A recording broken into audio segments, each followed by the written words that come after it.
오늘 찬양으로 참 큰 은혜가 되는 시간입니다. 준비하신 분들 참 감사드리고요.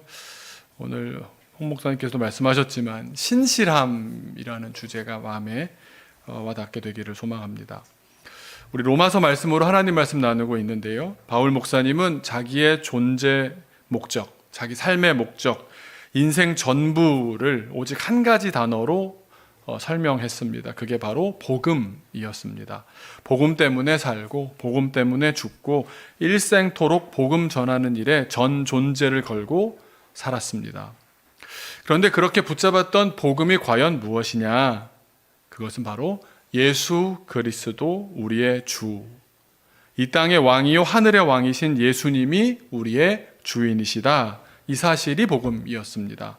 그러니 복음으로 산다는 말은 예수님을 왕 되신 주님으로 믿고 순종하며 산다, 이렇게 나누었습니다. 오늘은 로마서 1장 16절 17절 딱 두 절을 좀 깊이 들여다보고자 합니다. 우리는 어떤 사람을 보면서 신앙 있는 사람이다, 믿는 사람이다, 이런 말을 합니다. 믿는다라는 것에 대해서 어떻게 생각하십니까? 또 믿는 사람이라고 할 때는 어떤 사람을 말하는 것 같습니까? 오늘 본문 먼저 16절을 보시면 믿는 자라는 표현이 나옵니다. 믿는 자에게 구원을 주할 때 믿는 자. 원문으로 읽어보면 좀 뉘앙스가 살짝 다릅니다. 믿는 자, 믿는 사람이라고 말할 때 이 믿는다라는 동사가 약간 영어 문법 시간이 되는 것 같은데요. 문법적으로 어떻게 쓰여졌냐 하고 찾아보니까 현재 분사형으로 쓰였습니다. 믿는다라는 동사가 현재 분사형으로 쓰였습니다. 현재 분사는 뭐냐면요, 동사이긴 동사인데 형용사이기도 합니다. 그러니까 동사의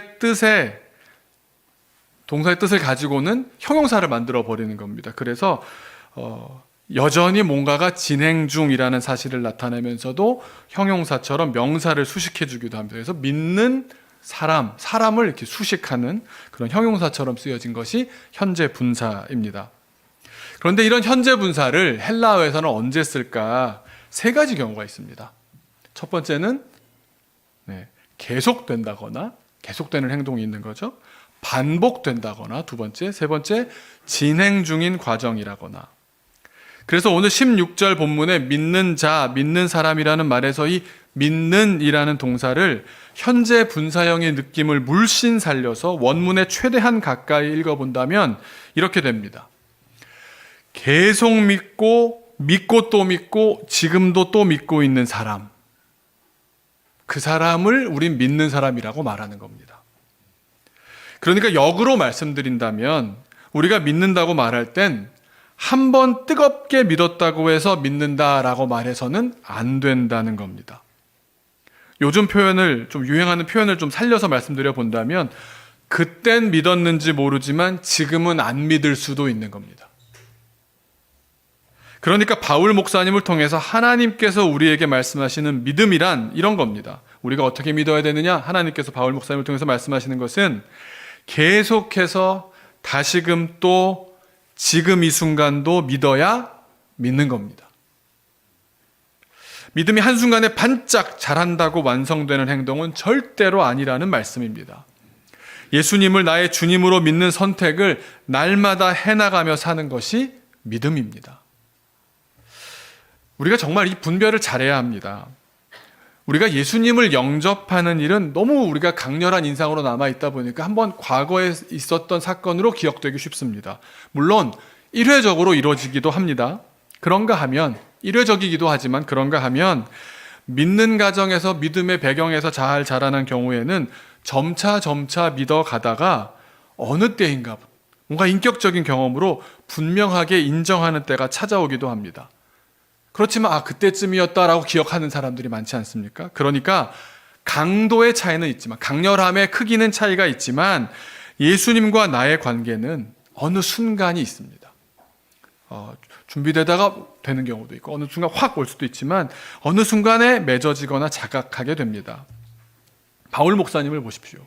다메섹을 가다가 확 어느 순간에 그냥 임재하셨지 않습니까? 하나님께서 시간을 뚫고 찾아오셨기 때문입니다. 그렇게 바울 목사님의 믿음은 시작되었습니다. 그러니까 우리가 여기서 제가 이렇게 표현한 데는 이유가 있겠죠. 여기서 저희가 물어봐야 합니다.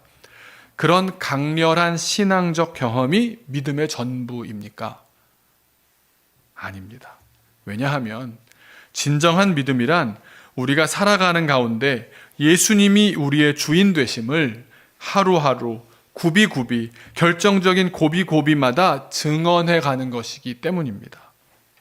그러니까 믿음은 주님과 한 번 맺은 관계가 이제 그 이후로 우리 평생을 통해 계속되는 과정인 것입니다. 사실 우리는 믿었다가 안 믿었다가 그럽니다. 어제는 믿었는데 오늘은 안 믿는 것 같기도 합니다. 작년까지는 확신으로 가득 찼는데 올해는 아닌 것 같기도 합니다. 제 주변에도요. 청년 시절 얼마나 많이 집회를 다니고 했겠습니까? 강렬하게 체험한 뒤에 내 일평생을 주님께 드린다고 했던 그 수많은 고백들과 헌신들이 온데간데 없이 사라져버린 사람들이 적지 않습니다. 다 어떻게 된 겁니까? 시험 들고 멀어지고 포기하기도 합니다. 그 사람이 나쁜 사람이라는 얘기가 아니고요. 원래 그런 겁니다. 우리가 다 연약하기 때문입니다. 한번 믿었다고 해서, 한번 관계를 맺었다고 해서 언제나 뜨겁게 사랑하고 절대 식지 않고 조금도 변함이 없는 관계를 유지한다? 이상적이기는 하지만 그것이 반드시 가능하지만은 않다는 사실, 또 그렇게 우리가 지켜내기엔 연약한 사람들이라는 사실을 우리 주님도 너무 잘 알고 계십니다. 여러분, 어떤 우여곡절 끝에 지금 이 자리에 나와서 오늘도 믿음을 고백하고 계십니까? 감사한 일입니다. 감사한 일입니다. 그러니까 믿음으로 산다는 건 끊임없는 도전과 응전과 성취입니다. 바울 목사님이 이렇게 고백합니다. 그 바울 목사님이 그 표대로 유명한 말씀 바로 앞에 빌립보서 3장 12절에 이렇게 말씀합니다. 같이 한번 읽어볼까요? 시작. 내가 이미 얻었다 함도 아니요 온전히 이루었다 함도 아니라 오직 내가 그리스도 예수께 잡힌 바 된 그것을 잡으려고 달려가노라. 저도 매주 키즈워십에서 일주일 동안 무슨 일을 합니다. 이렇게 선교 리포트를 이렇게 써서 올려드리곤 하는데요. 많은 분들에게 공개를 합니다. 사실은 이 말씀을 보고 흉내낸 겁니다. 바울 목사님이 흉내내면서 감히 그렇게 쓰는 겁니다. 이번 한 주간도 달려갑니다. 늘 그렇게 씁니다. 이번 한 주간도 달려갑니다. 이번 한 주간도 달려갑니다. 왜 그런가 하면요. 이게 장치입니다. 안전장치입니다. 달려야 녹이 안 슬거든요. 믿음은 그런 겁니다. 한번 옛날에 믿었던 걸로 계속 울거먹을 수가 없습니다. 우린 오늘도 넘어지거든요. 우린 또 실수하거든요. 주님의 긍휼하심이 없으면 안 되는 유혹에 너무나도 취약한 죄인이거든요. 그래서 우리가 하는 신앙 활동들이 굉장히 의미가 있고 중요합니다. 저는 헌금 큰 안전장치라고 생각합니다. 왜냐하면 돈을 내는데 기쁘게 드린다? 그거 믿음이 아니고선 어떻게 그럴 수가 있습니까? 또 한 번의 믿음의 고백이 되는 겁니다. 주일 출석을 한다? 큰 안전장치가 됩니다. 시간을 뺏기는 걸 수도 있는데 기쁨으로 찾아간다? 또 한 번의 믿음의 고백이 되지 않겠습니까? 우리는 그렇게 계속 결단하고 또다시 결단하고 오늘도 결단하며 그렇게 믿음 생활을 해 나가는 줄로 믿습니다. 지난 금요일에요. 우리 금요일 매일 저녁마다 이제 묵상하는 시간, 나누는 시간을 하는데 바울 목사님의 이런 고백을 제 성경을 꽤 읽었다고 생각했는데 이걸 놓치고 있었던 구절에 확 들어왔습니다. 바울 목사님께서 자기의 신앙과 삶에 대한 자전적인 고백을 이렇게 기록한 부분이 있더라고요. 고린도전서 9장 26절과 27절입니다. 한번 보시면 그러므로 나는 다름질하기를 향방 없는 것 같이 아니하고 싸우기를 허공을 치는 것 같지 아니하며, 이 말을 한 뒤에 나오는 이 27절이 중요합니다. 내가 내 몸을 쳐 복종하게 함은, 그러니까 나는 가만 놔두면 지 멋대로 막 할 수 있는 사람인데 내가 내 몸을 쳐서 복종하게 함은 내가 남에게 전파한 후에, 지금 얼마나 선교를 열심히 하십니까? 전도 이렇게 많이 하신 분이 어디 있습니까? 이렇게 기적을 많이, 이사를 많이 행하신 분이 어디 있습니까? 전파한 후에, 전파는 했는데 도리어 버림을 당할까 두려워함이로라.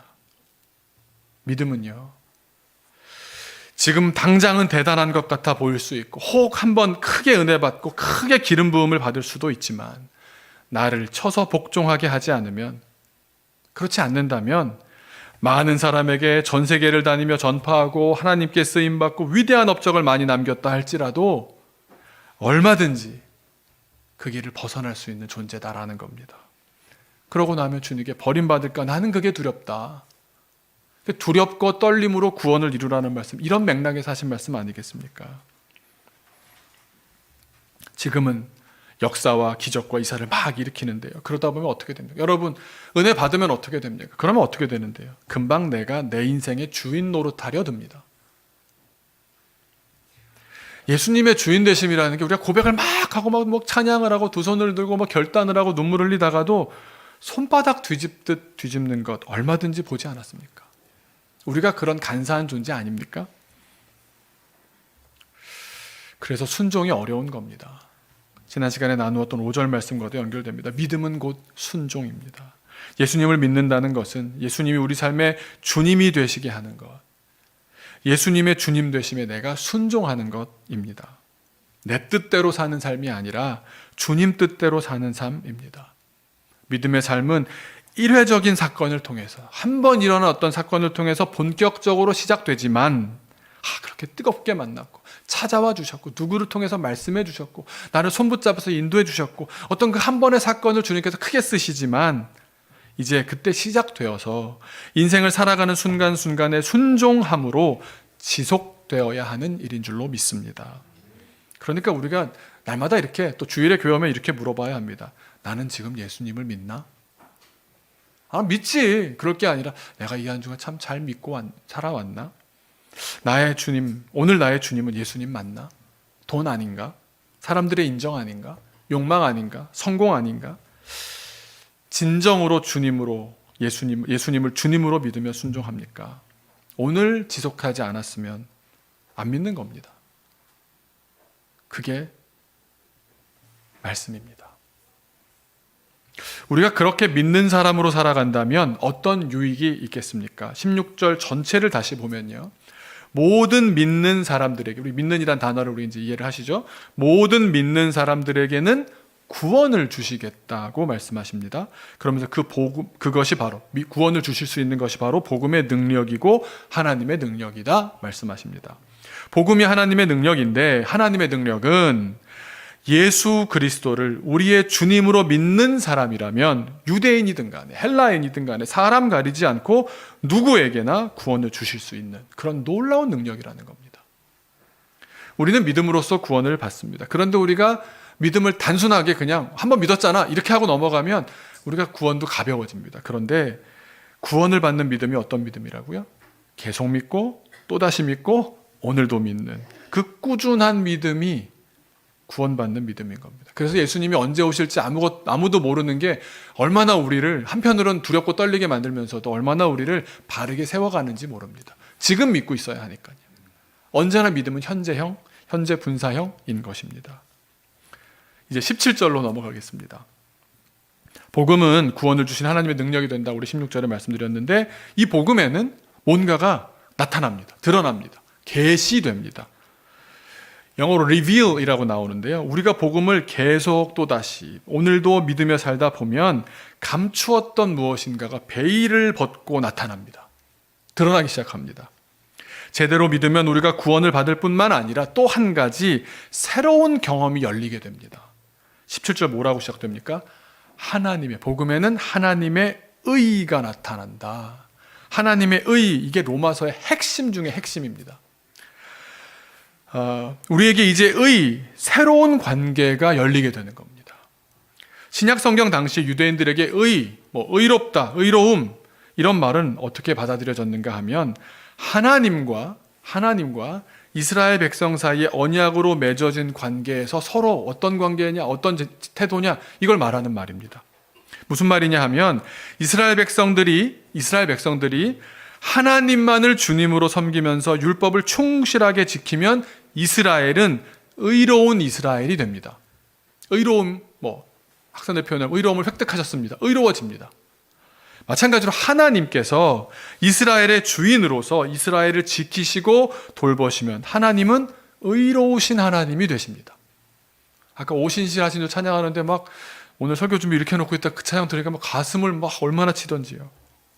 그 성경이 말씀하는 의로움이란 말씀으로 맺은 약속을 신실하게 지켰느냐, 여기서 결정됩니다. 이스라엘이 하나님과의 언약에 신실하면 이스라엘이 의로운 것이고, 하나님이 이스라엘과의 관계에 신실하시면 하나님이 의로우신 하나님이 되는 겁니다. 그러니까 의롭다는 말은 그러니까 약속에 신실하다는 말입니다. 약속에 신실하다. 그러니까 여기서 복음에는 하나님의 의가 나타난다라는 말씀을 이렇게 이해하면 되는 겁니다. 복음을 믿는 자들에게는 하나님께서 약속하신 바를 신실하게 지키신다. 하나님께서 하나님의 신실하신 성품으로 믿는 자들을 대할 것이며, 또한 신실하신 행동으로 우리를 반드시 구원하실 것이다. 이 약속에 하나님이 신실하셨습니까?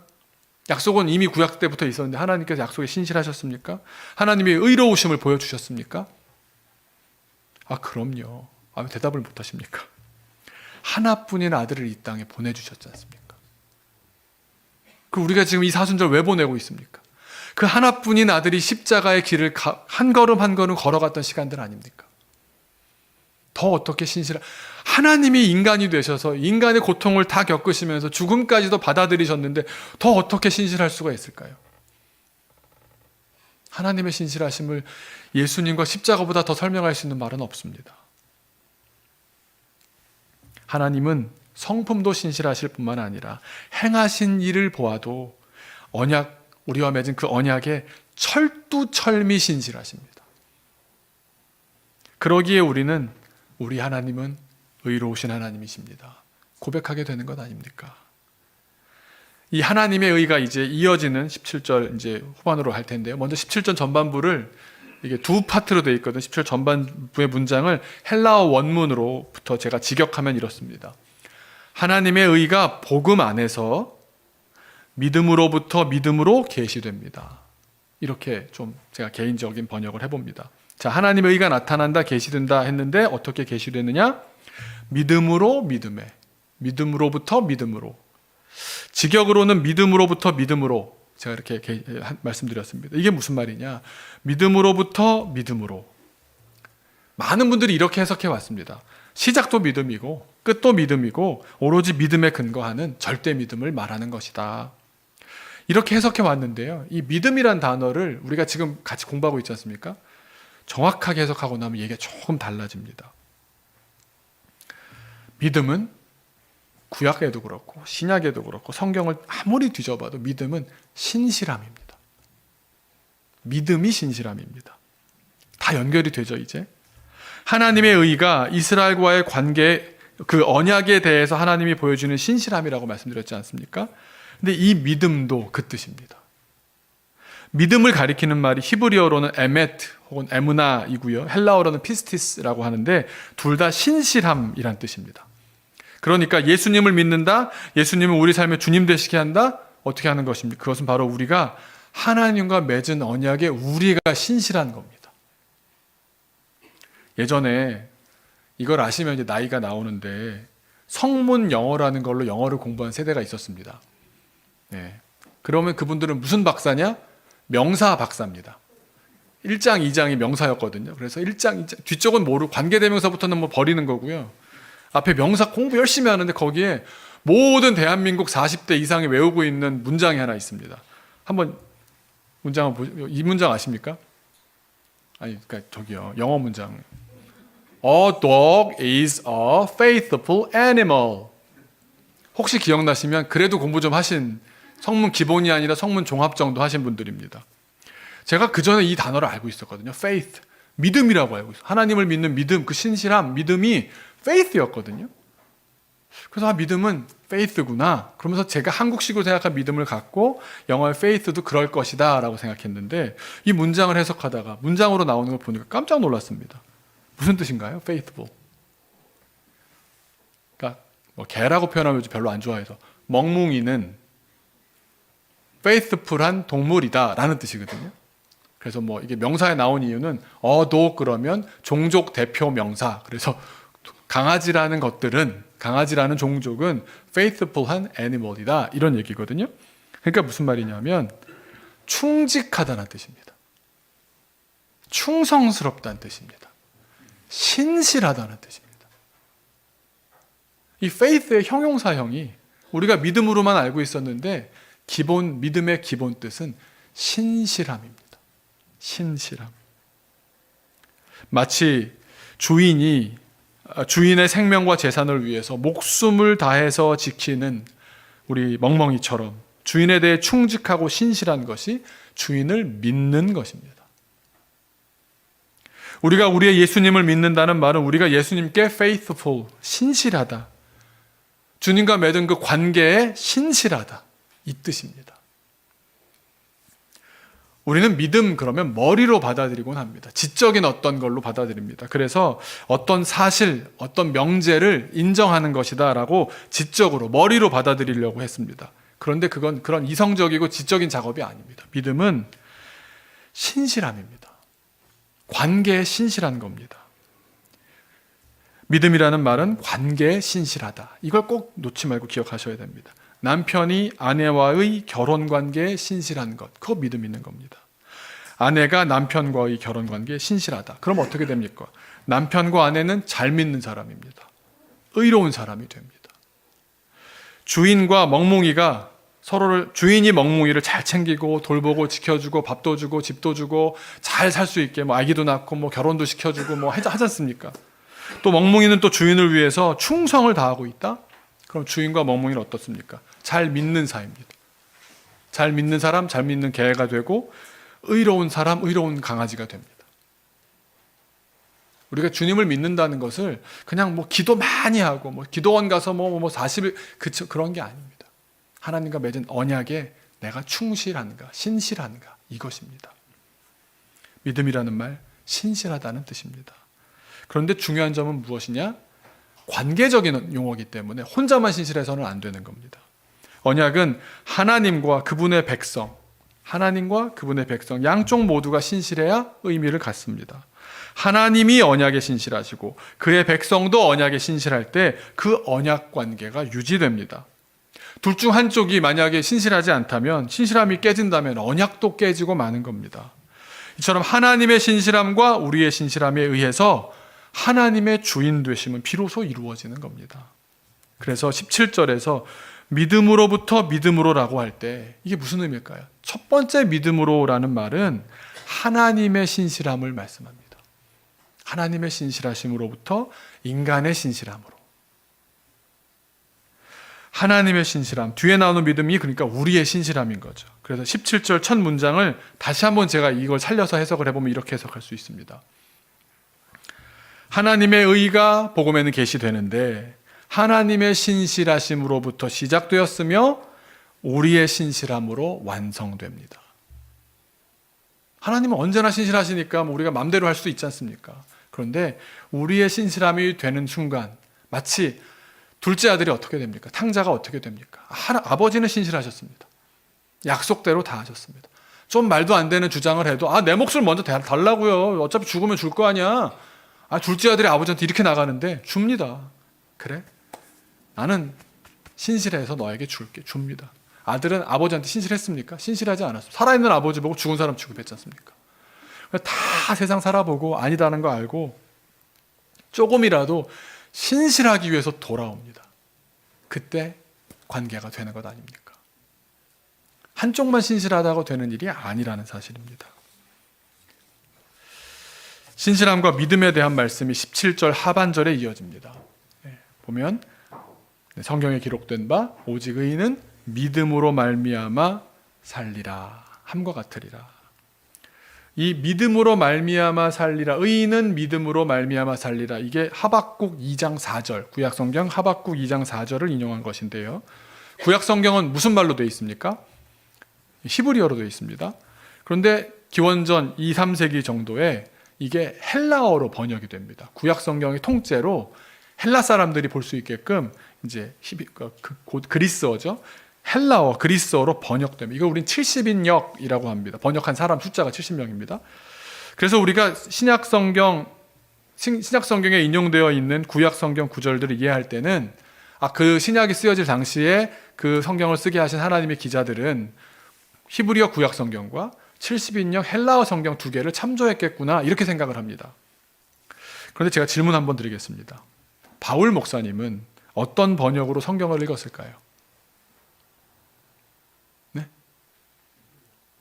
우리가 생각해야 되는 건 바울 목사님은 엄청난 학자시지 않습니까? 그러니까 두 개를 다 아셨습니다. 두 가지를 다 보면서 요즘도 학자들은 보면은 이 버전으로도 보고 저 버전으로 보고 이렇게 하거든요. 그러니까 원문으로도 보시고 또 헬라어로도 두 언어가 능통하셨기 때문에 다 보셨던 겁니다. 그런데 재미난 사실이 있습니다. 오늘 로마서에서 인용한 하박국 2장 4절의 히브리어 본문과 헬라어 70인역 본문에 살짝 차이가 있습니다. 그때도 그랬고 지금도 차이가 있습니다. 히브리어 본문은 이렇게 되어 있습니다. 네, 뭐 읽으시지 않으셔도 됩니다. 그건 뭐 편하게 하셔도 돼요. 한국말로 어떻게 번역되냐면요. 의인은 그의 믿음으로 살리라. 그러니까 의인이 자기가 신실해야 자기 믿음이 있어야 산다. 이렇게 번역되어 있습니다. 그렇게 이해하시고 계셨었습니까? 틀린 거 아닙니다. 그런데 70인역은요, 헬라어 번역은요, 다르게 나옵니다. 의인은, 하나님께서 하시는 말씀이거든요. 의인은 나의 믿음으로, 나의 신실함으로 살리라. 이거 어떻게 된 겁니까? 이게 왜 다른지에 대해서는 지금 설교할 상황이 아니어서 언젠가 하박국을 하는 날이 있으면 그때 하기로 하고요. 중요한 점은 이겁니다. 이 두 본문의 번역상의 차이가 있다는 것을 바울 목사님은 충분히 알고 계셨는데 로마서로 오면서는 저기 나오는 그의, 나의 이걸 빼버립니다. 그래서 우리가 지금 뭐라고 읽었습니까? 의인은 믿음으로, 누구의 믿음도 아니고 의인은 믿음으로 말미암아 살리라라고 인용을 하셨습니다. 틀린 인용도 아니고 잘못된 인용도 아닙니다만 분명히 바울 목사님의 어떤 감동, 하나님께서 주신 감동이 있었던 겁니다. 그게 뭐겠습니까? 아마 두 가지 의미를 다 담으려고 하셨던 것 같습니다. 하나님의 신실하심, 우리의 신실함. 하나님께서 우리를 믿어주시고 우리에게 신실하게 대하시는 그 믿음과 우리가 하나님에 대해서 취해야 되는 그 믿음, 그걸 다 포괄할 수 있는 번역이지 않습니까? 그러니까 아까 17절 전반부에 하나님의 의가 하나님의 신실함으로부터 시작되어서 우리의 신실함으로 완성됨으로써 나타나듯이 의인의 삶에도 하나님의 신실하심과 우리의 신실함이 모두 필요하다는 뜻입니다. 우리가 우리의 신실함으로만 산다면 우린 결코 성공할 수 없습니다. 신앙적인 삶 여러분, 우리가 신실함으로 내가 깨끗하게 살겠어? 내가 충실하게 살겠어? 가능할까요? 도전은 해볼만 합니다만 많은 실패가 예상됩니다. 하나님의 신실함이 있어야, 하나님의 신실함이 그 근원적으로 있어야 우리는 비로소 살 수가 있는 줄로 믿습니다. 그런데 하나님만 신실하시고 나는 허랑방탕하여 제대로 하나님께 응답하지 못한다면, 나는 신실하지 않게 살아간다면 그런 삶은 또 어떻게 되겠습니까? 아무 의미도 없고 목적도 없는 인생이 될 것입니다. 하나님의 신실하심과 우리의 신실함, 서로 신실함으로 관계를 맺어가는 가운데 우리는 똑바로 믿는 사람이 되는 겁니다. 그러면 구원도 누리고 나아가 이제 의롭게 되어서 의인의 삶을 이어갈 수 있게 되는 줄로 믿습니다. 제가 오늘 아침에 그 장순빈 전도사님이 애들을 태워서 오는 차를 끌고 오거든요.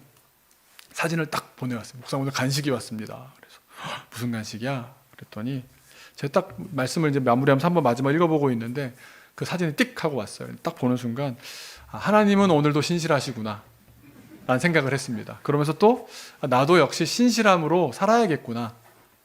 그게 무슨 말이냐면 하나님은 신실하셨으니까 이제 우리가 신실할 차례 아닙니까?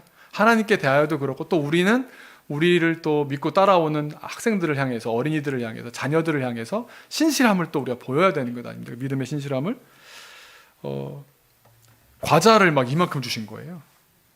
그래서 어떤 분이 과자를 보내셨습니다. 누가 보내셨냐 하면 소연이 할머니가 보내셨습니다. 의미가 다르죠. 그래서 아까 광고 때 아까 말씀을 안 드렸던 이유가 이렇게 클라이막스의 하이라이트로 말씀드리려고. 아시겠지만 저는 그 할머님 생각하면 생각할수록 성함이 너무 재밌어요. 신선녀 할머니시잖아요. 그 신선녀 보살님이거든요. 절에서 많이 활동하시는. 그런데 교회 사람들을 만나보니까 소연이 친구만 보더라도 신실한 거예요. 뭘 바라고 했다고 하기엔 너무 오랫동안 하잖아요. 4년, 5년 이러는 교회가 어디 있어요? 또 크리스마스라고 집에 초대하고 식사를 대접하고 선물을 챙기고 또 소연이를 그렇게 또 자리를 마련해주고. 그러니까 이걸 세상적으로 무슨 배차 대조표를 써서 얼마를 받았고 얼마 간다 이걸 계산하겠습니까? 그런데 우리가 그분이 그렇게 반응하는 것에 그렇게 우리가 크게 감동받는 이유가 뭡니까? 주님의 근원적인 신실하심이 우리도 이만큼이나마 남으로부터 신실한 반응이 오게끔 하는 사람이 됐구나. 그런 생각 들지 않으십니까? 하나님의 근원적인 신실함이 있어야 우리가 살 수 있습니다. 그리고 이제는 우리가 신실함으로 하나님을 향하여 살고 신실함으로 남을 향해 또 나보다 더 어리고 나보다 아직 신앙이 좀 더 일천하고 이런 분들을 향해서 우리가 또 그 신실함으로 살아야 하지 않겠습니까? 학생들 보면요, 아무리 해도 계산이 안 나오거든요. 이렇게까지 하는데 저 자식, 저 새끼 이렇게 나오거든요, 속에서. 이놈의 이렇게 나오죠. 그런데 돌이켜보면 우리도 누군가가 그렇게 계산 안 되는데 퍼주지 않으셨던가요? 오늘도 사랑할 수 있는 일이, 오늘도 내가 신실하게 그렇게 하나님 바라보면서 사랑할 수 있는 것이 감사고 행복한 줄로 믿습니다. 우리가 믿음으로 믿음에 이르는 우리 모든 신앙인들 되시기를 주님의 이름으로 축원합니다. 우리 잠깐 기도하겠습니다. 기도할 때 믿음은 신실함입니다. 근데 한 번 신실하고 많은 신실함이 아니라 계속 신실하고 신실한 다음에 또 신실하고 그 다음에 오늘도 신실한 겁니다.